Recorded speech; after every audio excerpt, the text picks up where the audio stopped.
Sunday leave முடிஞ்சு school start ஆகிடுச்சு Monday. ஆனால் அந்த லீவ் மூட்லேருந்து தம்பி இன்னும் வெளியில் வரல. காலையில் எந்திரிச்சோடனே போய் அந்த மண்ணில் ஏறி விளையாட ஆரம்பிச்சிட்டாங்க. சரின்னு காலைல பால் ஆற்றி கொடுத்தேன். தம்பி குடிச்சிட்டு போய் கொஞ்சம் கிளம்பு அப்படின்னு சொல்லிட்டு வெளியே போகிற வேலை இருந்ததுனால டக்குன்னு கிளம்புன்னு சொல்லிட்டு பால் டக்குன்னு ஆற்றி கொடுத்துட்டோம். பால் குடிச்சிட்டு அவர் ஸ்கூலுக்கு போய் குளித்து ரெடி ஆகிட்டார். அந்த கேப்பில் நம்ம டிஃபன் ரெடி பண்ணிட்டோம். இட்லி, தக்காளி சட்னி. லஞ்சுக்கும் அதை எடுத்துகிட்டு போகிறேன்னு தம்பி சொல்லிட்டாரு.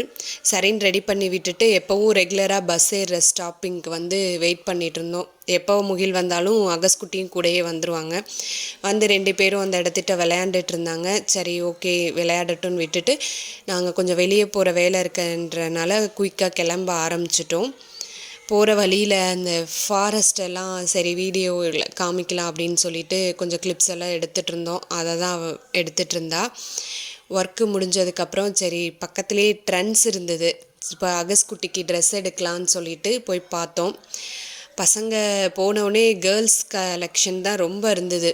பசங்களை பெற்ற மம்மிங்களுக்கு தான் தெரியும். அந்த கேர்ள்ஸ் ட்ரெஸ்ஸை பார்க்கும்போது வரும் பாருங்கள் ஒரு ஃபீலிங்கு. என்னதான் நம்ம பசங்களுக்கு விதவிதமாக ட்ரெஸ் எடுத்து போட்டாலும் பொம்பளை பிள்ளைங்களுக்கு இருக்கிற கலெக்ஷன்ஸ் ட்ரெஸ்ஸை பார்த்தாலே கொஞ்சம் அட்ராக்டிவ் ஆகிடுவோம். சரின்ட்டு கொஞ்சம் கிளிப்ஸ் எல்லாம் எடுத்துகிட்டு அந்த கண்ணாடியை சுற்றி சுற்றி வீடியோ எடுத்துகிட்டு வீட்டுக்கு வந்தாச்சு.